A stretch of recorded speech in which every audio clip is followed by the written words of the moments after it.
ആ ആ അംബാസിഡറിൽ നിന്ന് ഒരു മാറ്റം എപ്പോഴെങ്കിലും ആഗ്രഹിച്ചിട്ടുണ്ടോ? ഇല്ല. ഇല്ല.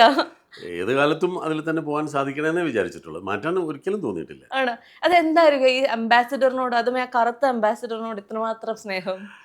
ചെറുപ്പത്തിൽ ആദ്യം കണ്ട കാറൊക്കെ അംബാസിഡറാണ്. എൻ്റെയൊക്കെ ചെറുപ്പത്തിൽ ആ. അംബാസിഡർ, കറുത്ത അംബാസിഡറാണ് ഒരു കാറെന്ന് പറയുമ്പോൾ നമ്മുടെയൊക്കെ മനസ്സിൽ. അപ്പോൾ അന്നേ ഒരു മോഹമുണ്ട് ഈ കാറിനോട് ഇങ്ങനെ. ഉം. അപ്പോൾ ഒരു കാറൊക്കെ ഉണ്ടാവുള്ളൂ അന്ന്. ആ ഒരു നാട്ടിൽ ഒരു കാറൊക്കെ ഉണ്ടാവുള്ളൂ എൻ്റെയൊക്കെ ചെറുപ്പത്തിൽ. അതായത് 60കളിലൊക്കെയാണ് ഞാൻ പറയുന്നത്. ഉം. അപ്പോൾ ആ സമയത്ത് അങ്ങനെ ഒരു കാറ് വരുമ്പോൾ നമ്മൾ ആ കാറിൽ ചെന്ന് തൊട്ടാൽ അതിൻ്റെ ഡ്രൈവർ വഴക്ക് പറയും. ആ.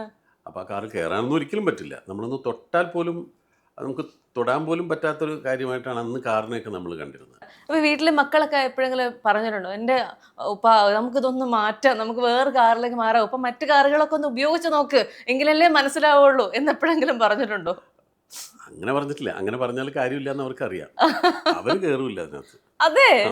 ഇപ്പം ഞാൻ എൻ്റെ മോള് കോളേജിൽ പഠിക്കുന്ന സമയത്ത് ഞാൻ ചിലപ്പോൾ അവളെ ഡ്രോപ്പ് ചെയ്യാൻ വേണ്ടിയിട്ട് കളമശ്ശേരി രാജഗിരി കോളേജിൽ കൊണ്ടുപോയി വിടും. ആ. അപ്പോൾ അവളിങ്ങനെ നാണിച്ചിരിക്കും. അവൾ പറയും കണ്ട എല്ലാവരും നോക്കുന്നു. പക്ഷേ ഞാൻ ഇവളെ ഡ്രോപ്പ് ചെയ്തിട്ട് തിരിച്ചിങ്ങോട്ട് വരുന്ന സമയത്ത് ഈ ഇവളുടെ കൂടെ പഠിക്കുന്ന കുട്ടികൾ തന്നെ കാറിന് മുമ്പിൽ തടഞ്ഞു നിർത്തിയിട്ട് ഞങ്ങൾ ഒരു ഫോട്ടോ എടുത്തോട്ടെ എന്നൊക്കെ പറഞ്ഞ് അവർ വന്ന് നമ്മുടെ കാറിന് മുമ്പിൽ നിന്നും എൻ്റെ കൂടെയൊക്കെ ഫോട്ടോ എടുത്തിട്ട് പോകും. അവൾക്ക് ഭയങ്കര സന്തോഷമാണ്.